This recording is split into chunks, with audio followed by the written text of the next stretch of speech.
louange à notre Sauveur.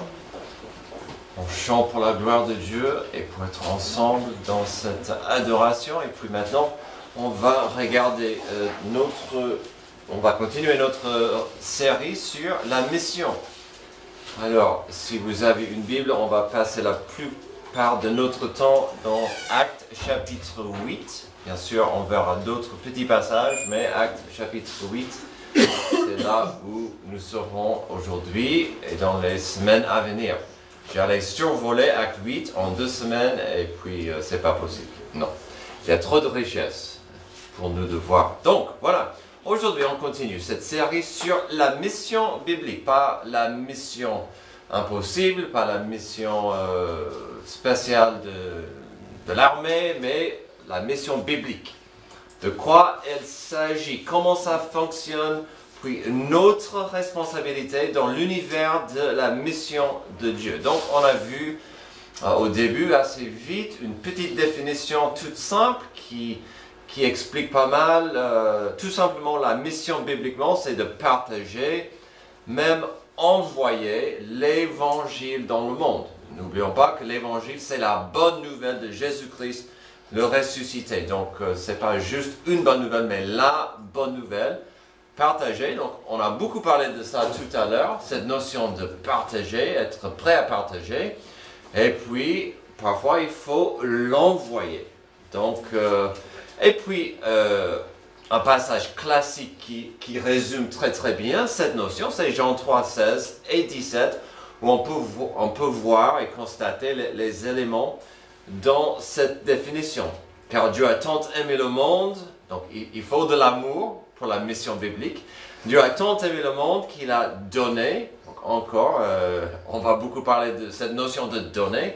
Il a donné quoi? Son Fils unique, afin que quiconque croit en lui ne périsse point, mais qu'il ait la vie éternelle. Dieu, en effet, n'a pas envoyé son Fils dans le monde pour qu'il juge le monde, mais pour que le monde soit sauvé par lui. Puisque nous n'avons pas ça dans les cieux chaque matin, dommage, c'est à nous de faire la même action, la même chose. Nous avons vu que même si la mission est un fruit de la rédemption de Dieu, et donc elle est tout à fait trouvable et identifiable dans l'Ancien Testament, elle devient bien plus claire, plus pressante dans le Nouveau Testament, surtout après le grand commandement donné par Jésus avant qu'il parte au ciel. Donc on a 2 passages qu'on connaît bien, qu'on voit souvent quand il s'agit de la mission. Matthieu 28, 19 à 20 et Actes 1, 8. Alors, j'espère que vous comprenez bien Matthieu 28 parce que c'est de là où on tient notre but de notre Église. Nous existons afin de pratiquer ce qu'on voit à Matthieu 28, 19, 20. Jésus s'approcha et leur dit, « Tout pouvoir m'a été donné dans le ciel et sur la terre. Allez donc, faites de toutes les nations des disciples, baptisez-les au nom du Père, du Fils et du Saint-Esprit, et enseignez-leur à mettre en pratique tout ce que je vous ai prescrit, et moi je suis avec vous tous les jours jusqu'à la fin du monde. » Et donc ça c'est notre but. But se trouve de ça, de faire et former des disciples, direct de la bouche de Jésus. Acte 1, 8, c'est l'autre. Mais vous recevrez une puissance, le Saint-Esprit survenant sur vous. Vous serez mes témoins à Jérusalem, dans toute la Judée, dans la Samarie et jusqu'aux extrémités de la terre. Et donc, j'ai fait allusion à cette notion que toute cette partie internationale d'aller au loin devait être un peu bizarre au début, parce que la première église, il y avait plus que 3000 personnes qui ont reçu Jésus comme sauveur à Jérusalem. Et donc au début, il n'y avait pas besoin d'aller loin. On verra la suite de ça aujourd'hui. Mais la semaine dernière, on a vu comment ça se fait, Acte 1, 8, au niveau pratique. On a vu à Romains 10 qu'il faut que quelqu'un partage l'évangile. Pour qu'il partage, il faut qu'il soit envoyé. Et puis quand il arrive avec l'évangile, il faut que la personne entende et puis accepte. Et donc, on a vu vraiment comment la mission fonctionne. Il faut que ça soit envoyé, et la personne entende, et puis accepte. Donc, ça nous mène ici, nous verrons que les langues de la mission au début de l'Église primitive n'étaient pas du tout prévues. Comme j'ai dit, ils ont resté à Jérusalem, et ça fonctionnait très bien. Son action, son mouvement n'était pas organisé et planifié avant d'envoyer la mission loin de Jérusalem. Ça me rappelle de deux découvertes scientifiques qui ont sauvé la vie de millions de gens. Le saviez-vous? L'insuline et la pénicilline ont été découvertes accidentellement. Ah, c'est pas mal ça. Insuline. En 1889, deux médecins de l'Université de Strasbourg, Oskar Minkowski et Joseph von Mering, essayaient de comprendre comment le pancréas affectait la digestion. Alors, ils ont retiré l'organe d'un pauvre chien, j'étais pauvre, d'un chien en bonne santé. Quelques jours plus tard, ils ont remarqué que des mouches grouillaient autour de l'urine du chien. Quelque chose d'anormal et d'inattendu. Ils ont testé l'urine et y ont trouvé du sucre. Ils ont réalisé qu'en enlevant le pancréas, ils avaient donné le diabète au chien. Ces deux-là n'ont jamais compris ce que le pancréas produisait pour réguler la glycémie. Mais au cœur d'une série d'expériences survenues entre 1920 et 1922, des chercheurs de l'Université de Toronto ont réussi à isoler une sécrétion pancréatique qu'ils appelaient insuline. Insuline? Pénicilline. Là, vous le savez, c'était un accident. Et ce n'était pas n'importe quel accident, c'était parce que monsieur n'était pas bien organisé. En 1928, Sir Alexander Fleming, professeur de bactériologie, revenait au travail après des vacances. Qu'est-ce qu'il a trouvé dans son labo? Ce qu'il a laissé, le bazar. À son retour, il a trouvé le désordre et le bazar au labo. Donc, il a remarqué que des moisissures avaient commencé à se développer, c'est normal, sur ces boîtes de pétri de colonies de bactéries Staphylococcus. En cherchant les colonies qu'il pourrait sauver de celles infectées par la moisissure, il a remarqué quelque chose d'intriguant.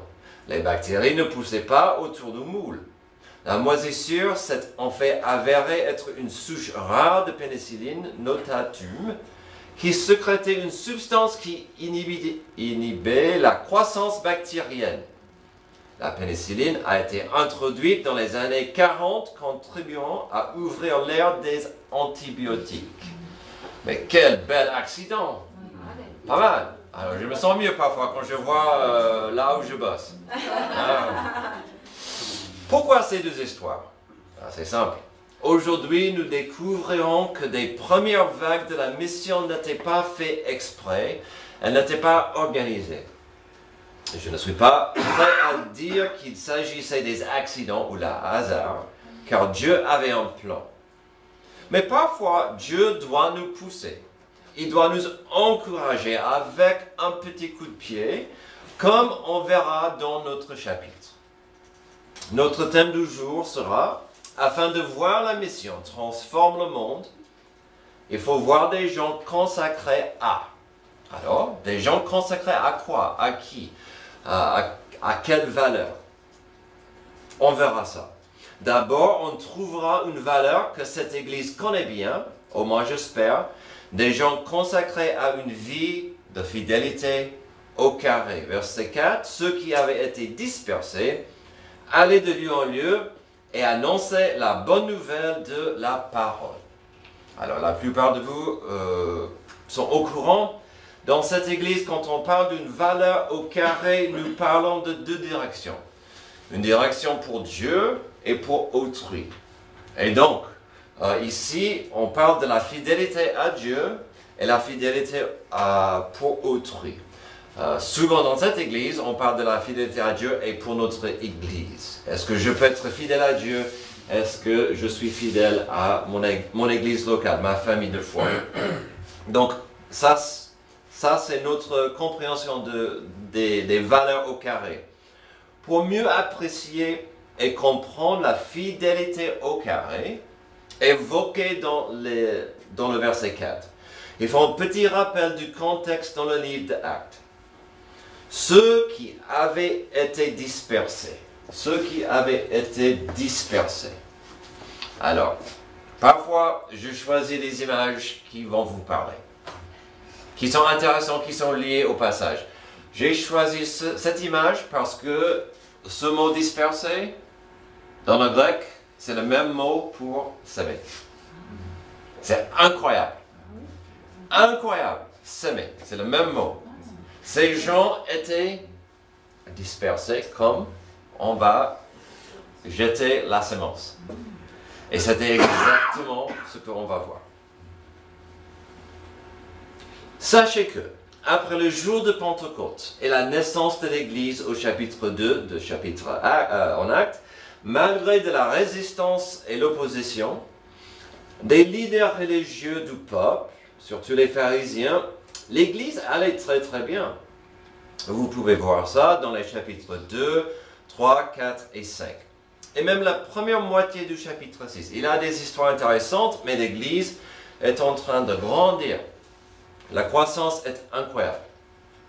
Au chapitre 6, il y a un disciple de Jésus, Étienne, qui était tellement béni par Dieu dans tout ce qu'il faisait, il posait un problème grave aux leaders religieux. Parce que ça n'allait pas avec le contrôle qu'il voulait avoir sur le peuple. Au chapitre 6, Étienne est arrêté et jugé devant un tribunal pour ses actes et son témoignage. Si vous aimez le happy ending, l'histoire d'Étienne ne sera pas pour vous, car à la fin de l'histoire, on découvre que des dirigeants religieux ont autorisé l'exécution sur le coup d'Étienne. Mais si vous êtes un fan de l'histoire et une bonne prédication, allez lire ce qu'il avait à dire, Étienne. Il a donné une histoire, une prédication incroyable. Mais ça, c'est pour une autre fois. Alors, quand Étienne a été tué, lapidé, quand c'est arrivé, il y avait un jeune pharisien présent qui a beaucoup trop aimé cette action. C'était un jeune homme qui s'appelait Saul. C'est là où nous en sommes aujourd'hui au chapitre 8. Quand notre chapitre commence, Saul y est. Chapitre 8, verset 1 nous introduit à la suite dans l'histoire de l'Église une étape compliquée et difficile de persécution. Verset 1 du chapitre 8, Saul a prouvé l'exécution d'Étienne. Ce jour-là, une grande persécution éclata contre l'Église de Jérusalem et tous, à l'exception des apôtres, se dispersaient dans les diverses régions de Judée et de Samarie. J'ai entendu ça quelque part. Acte 1, 8 peut-être. Les impieux enterrèrent Étienne et le pleurent beaucoup. Quant à Saul, il cherchait à détruire l'Église. Il pénétrait dans les maisons, on arrachait hommes et femmes et les faisait jeter en prison. La lune de miel est terminée pour l'Église. Maintenant, les gens vont en prison s'ils ne sont pas tués. À cause de cet homme qui est rempli de rage et de passion et de puissance donnée par les autorités religieuses. Donc la persécution est ouverte et les gens commencent à faire le nécessaire. Vous le voyez, l'Église, les chrétiens étaient persécutés. J'espère maintenant que vous pouvez mieux apprécier notre premier point et cette notion de la fidélité au carré. Parce qu'on a vu au verset 5, les gens se sont dispersés à cause de la persécution. Vous savez, une simple façon d'éviter la persécution, c'était de régner et abandonner sa vie en Christ. On a parlé tout à l'heure. L'obstacle le plus grand pour le chrétien de partager sa foi, c'est la peur. La meilleure façon d'éviter ce problème,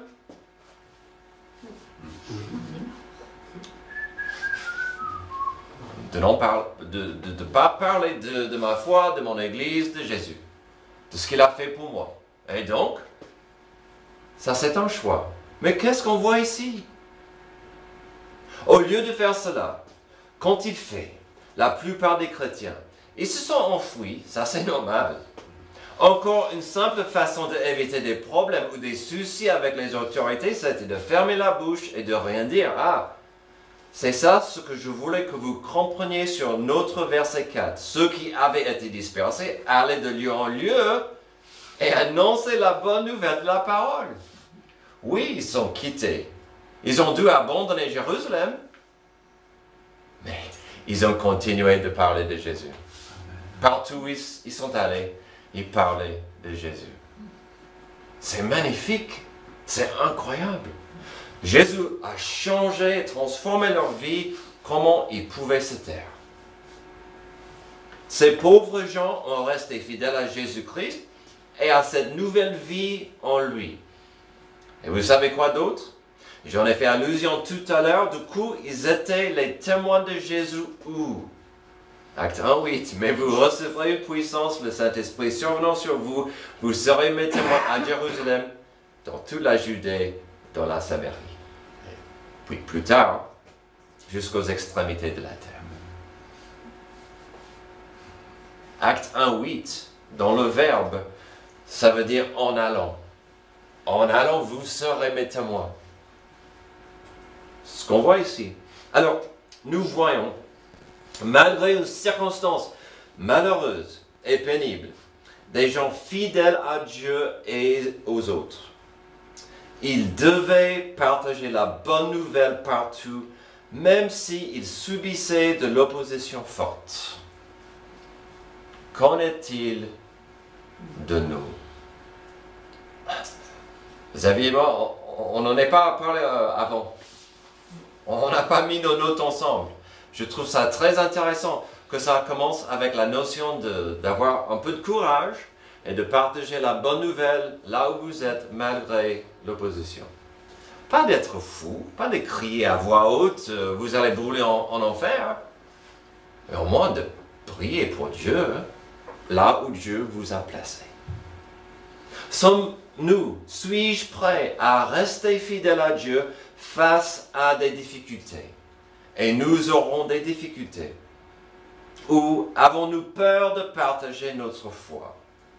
Est-ce que l'idée de la réjection des autres m'empêche de parler de l'espérance de Dieu? Et puis, il y a la notion de la fidélité à Dieu et à mon Église. Est-ce que je suis fidèle à mon Église, à ses activités, de prier pour les uns et les autres? Afin de voir la mission transformer le monde, il faut voir des gens consacrés. Deuxième, à une vie de service au carré. Verset 5. Philippe descendit dans la ville de Samarie et y prêcha le Christ. Les foules toutes entières étaient attentives à ce que disait Philippe, lorsqu'elles apprirent et virent les signes miraculeux qu'il accomplissait. En effet, des esprits impurs sortaient de beaucoup de démoniaques, en poussant des grands cris, et beaucoup de paralysés et des boiteux étaient guéris. Il y a une grande joie dans cette ville. Deuxième point, il faut voir des gens consacrés à une vie de service au carré. Alors, avant d'aller plus loin, permettez-moi à vous rassurer, nos 3 points aujourd'hui ne seront pas les 3 poteaux de notre but. Vous connaissez, j'en parle souvent des poteaux de notre but. Notre but, c'est de faire des formes des disciples de Jésus. Les 3 poteaux, ce sont l'amour au carré, le service au carré et la fidélité au carré. Donc, jusque-là, j'en ai touché 2. Ce n'était pas exprès, d'accord? Et le 3e ne sera pas l'autre poteau. Peut-être, on verra. Une vie consacrée au service au carré. Pourquoi est-ce que je mets devant vous le service au carré dans ce passage? D'abord, il faut comprendre qui était Philippe et comment il en est arrivé là. Qui était ce Philippe? Philippe. Alors, pour mieux comprendre et apprécier le service au carré invoqué ici, je dois vous donner un peu de contexte. Après Acte 1:8 et la promesse de Jésus de combien ils allaient être ses disciples un peu partout, il y avait l'ascension de Jésus au ciel. En Acte 2, il y a le jour de Pentecôte où le Saint-Esprit est descendu sur les siens pour y vivre et la première Église est née. Elle n'est pas simplement née, elle était la première méga-church, avec plusieurs centaines, si pas des milliers de membres. Au chapitre 3, 4 et 5, vous trouverez des histoires diverses concernant l'Église, les apôtres, surtout Pierre et Jean. Au chapitre 6, il y a un pivot, un changement très intéressant. Dans cette immense Église, il y avait un problème d'administration qui menaçait l'unité de l'Église. Les apôtres ont sagement décidé d'organiser un conseil de serviteurs, des diacres si vous voulez, pour s'occuper et régler ce problème d'administration. Enfin bref, il y avait un groupe culturellement à part et ces femmes disaient, mais on a faim, personne ne nous donne à manger à cause de notre culture, notre arrière-plan. Et donc les apôtres ont dit, on n'a pas le temps de régler un problème de la cantine. Ce qu'on va faire, c'est de chercher un groupe de 7 hommes pour régler ce problème. Et ils doivent être des serviteurs pour servir l'Église.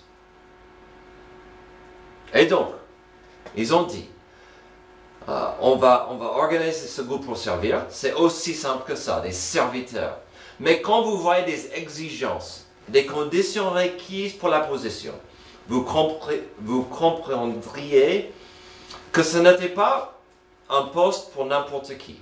Ce conseil était composé de 7 hommes qui avaient un bon témoignage et ces hommes devaient être remplis du Saint-Esprit et remplis de la sagesse. Donc des serviteurs, bon témoignage, remplis de sagesse, remplis du Saint-Esprit. Les premiers noms donnés de ce groupe étaient Étienne et Philippe. Il est clair que ces hommes, ce conseil, ce petit groupe de serviteurs, étaient si efficaces avec leurs responsabilités de service qu'ils étaient victimes de leur succès. Car tout à l'heure, nous avons appris que cette nouvelle persécution a commencé parce qu'Étienne, du coup, semblait avoir du temps libre. C'est intéressant. Choisissez 7 hommes pour régler ce problème. En peu de temps, le problème n'est plus là et ces hommes ont dit, qu'est-ce que je dois faire?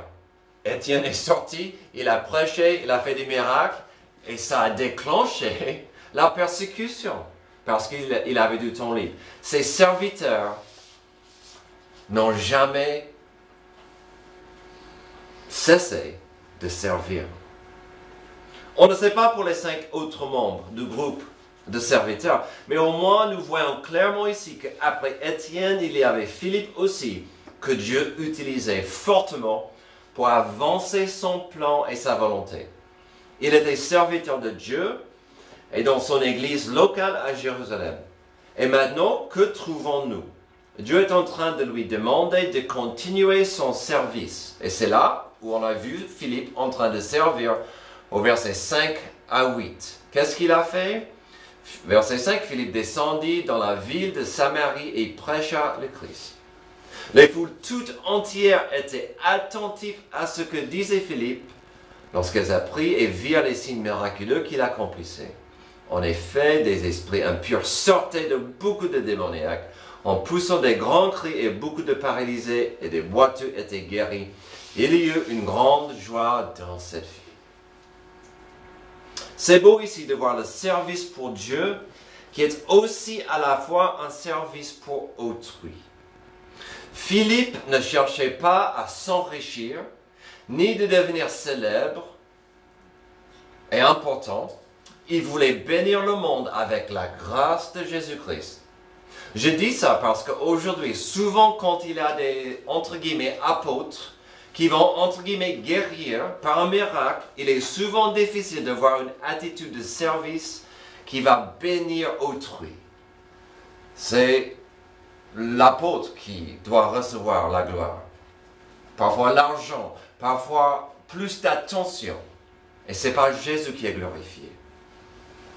C'est le service pour bénir autrui, pour la gloire de Dieu. Mais dans notre passage, les miracles qu'il opérait étaient pour soutenir le message qu'il prêchait, le message de Jésus-Christ. Le résultat, c'était, j'aime bien comment ce passage se termine, avec beaucoup de joie dans le village, dans la ville. Il y avait de la joie. Pourquoi? Parce que les gens sont venus à Jésus. Lorsqu'on sert Dieu et autrui pour les bonnes raisons en principe, il y aura de la joie. Amen. Afin de voir la mission transformer le monde, il faut aussi voir des gens consacrés aux vies transformées pour la gloire de Dieu. Ça, c'est notre troisième point. De voir des vies transformées pour la gloire de Dieu. Alors, nous venons de voir des vies transformées grâce au ministère de Philippe. Mais du coup, nous allons trouver un contraste entre des miracles faits pour la gloire de Dieu et des miracles pratiqués pour sa propre gloire. Ce que Philippe faisait, c'était un beau mélange de la prédication de Jésus le Messie, le Sauveur du monde, et des miracles. N'oublions pas que nous sommes ici en Samarie où normalement les Juifs et les Samaritains étaient des ennemis. Jésus est allé en Samarie de temps en temps et c'était toujours un peu compliqué, un peu bizarre. Jésus, est-ce que tu es sûr que tu veux aller en Samarie? Ça n'allait pas entre les deux. Et puis en Samarie, il y avait des mélanges bizarres de religions. Et donc, c'était un endroit où normalement un juif aurait du mal à y aller. Mais qu'est-ce que nous avons vu la semaine dernière en Romains 10? Philippe a compris, Romains 10, 12, ce qu'on a vu la semaine dernière. Ainsi, il n'y a aucune différence entre les juifs et les non-juifs, puisqu'ils ont tous le même Seigneur, qui se montre généreux pour tous ceux qui font appel à lui. Et donc, Philippe a compris ça, il va en Samarie. Parce que son Sauveur, son Seigneur est généreux. La vérité universelle qu'on a tous besoin du salut de Dieu, y compris des Samaritains. Philippe voulait voir des vies changées pour la gloire de Dieu, tandis que, maintenant découvrons Simon, le magicien, qui profitait de ses capacités pour sa propre gloire. Verset 9. Un homme du nom de Simon se trouvait déjà dans la ville, se présentait comme un personnage important. Il exerçait la magie et provoquait l'étonnement du peuple samaritain. Tous, du plus petit jusqu'au plus grand, l'écoutaient attentivement et disaient, et ça m'a fait du mal de lire cette prochaine phrase, « Cet homme est la puissance de Dieu. » Vous savez quoi? Simon aimait bien ce titre. Oui, je suis la puissance de Dieu. Celle qui s'appelle la grande. Appelle-moi la grande.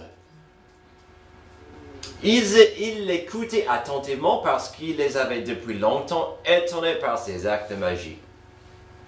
Déjà ici, nous trouvons ce qui est normalement un grand obstacle à la mission.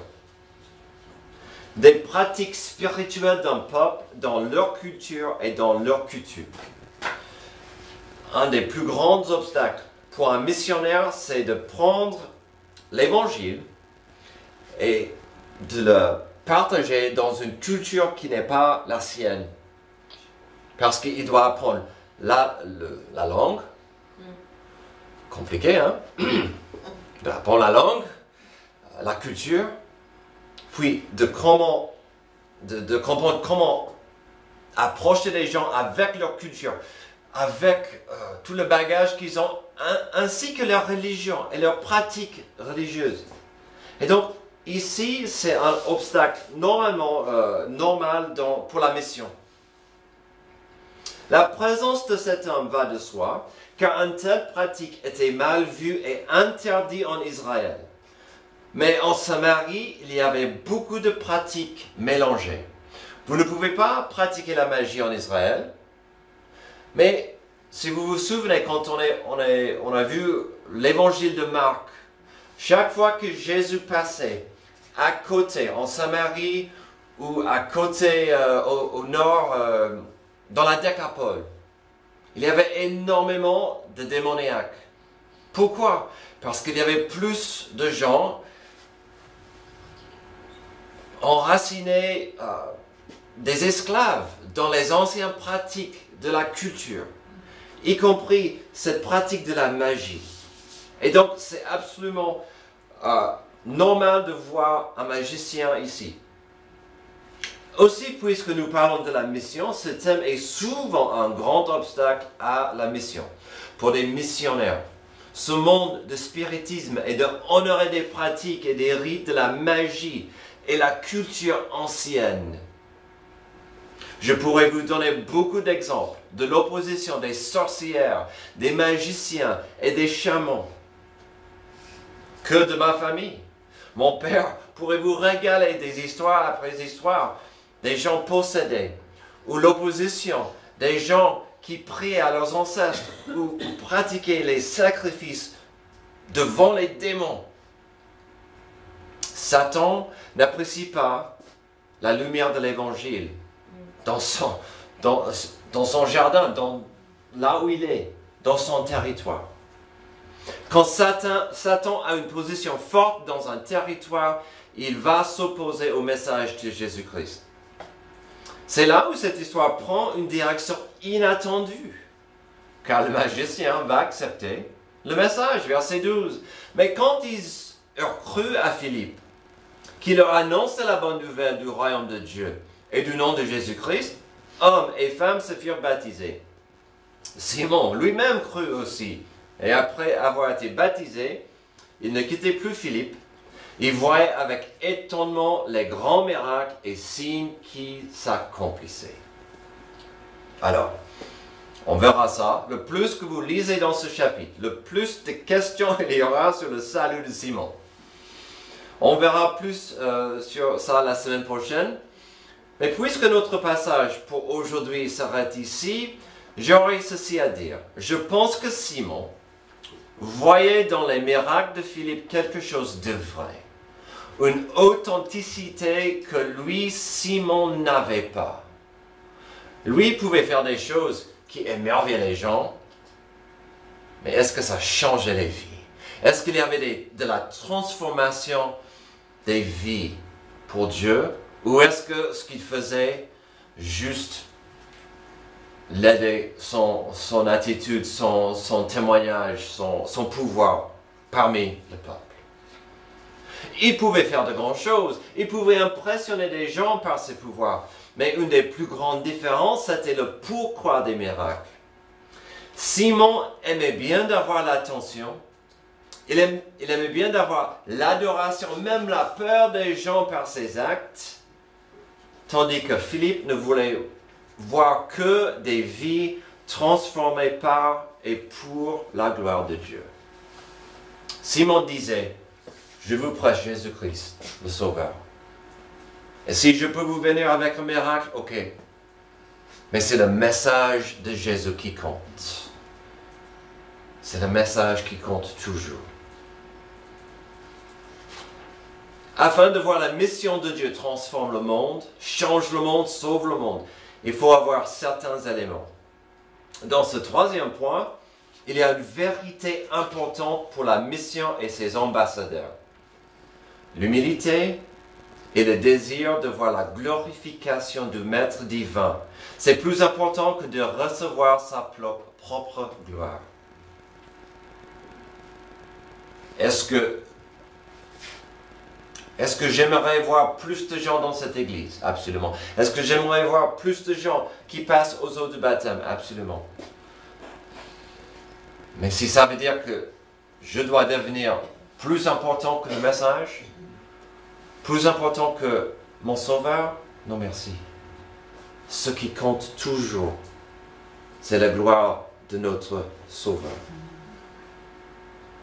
L'humilité et le désir de voir la glorification du Maître divin est plus important que sa propre gloire. Philippe a compris ce que Jean le Baptiste a dit sur Jésus en Jean 3.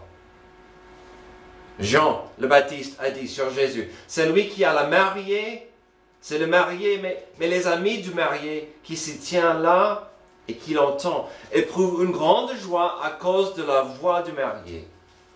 Ainsi donc, cette joie qui est la mienne est parfaite. Il faut qu'il grandisse et que moi, je diminue. Jésus a dit que Jean le Baptiste était le plus grand prophète qui ait jamais existé. Et qu'est-ce que Jean a dit? Il faut que je diminue. C'est pas moi, c'est Jésus. Ce passage tourne autour de l'histoire inattendue de Philippe en Samarie. Quand Jésus a dit, mais vous recevrez une puissance, le Saint-Esprit survenant sur vous, et vous serez mes témoins à Jérusalem, dans toute la Judée, dans la Samarie et jusqu'aux extrémités de la terre. À ce moment-là, les disciples ne pouvaient pas comprendre qu'au début, cet appel allait prendre son élan à cause de la persécution. Puis l'auteur de cette persécution, Saul, est devenu le plus grand missionnaire de tous les temps. Et c'était lui qui a pris l'évangile aux extrémités de la terre. La mission demande, la mission implore même des participants. Ceux qui prient, ceux qui donnent, ceux qui envoient et ceux qui partent. Alors, où en êtes-vous? À la base de la mission se trouvent deux simples vérités. Nous les avons vues au début de Acte 1:8. D'être disponible au Saint-Esprit quand il dit d'agir, puis d'agir. Comment pouvez-vous agir pour la mission aujourd'hui? Prions. Merci Dieu pour ce passage qui nous rappelle que parfois la vie n'est pas facile. Parfois on sera persécuté. Parfois les gens ne seront pas d'accord avec nous. Aide-nous d'avancer par la force du Saint-Esprit dans la sagesse de ta volonté avec ta parole. De s'aimer et de partager et de prier dans des endroits où tu veux que nous soyons. Aide-nous à comprendre comment nous pouvons mieux prier, envoyer, mieux aller dans ce monde qui a besoin de toi. C'est dans le nom de Jésus que je prie. Amen. On va terminer dans notre dernier chant de réflexion.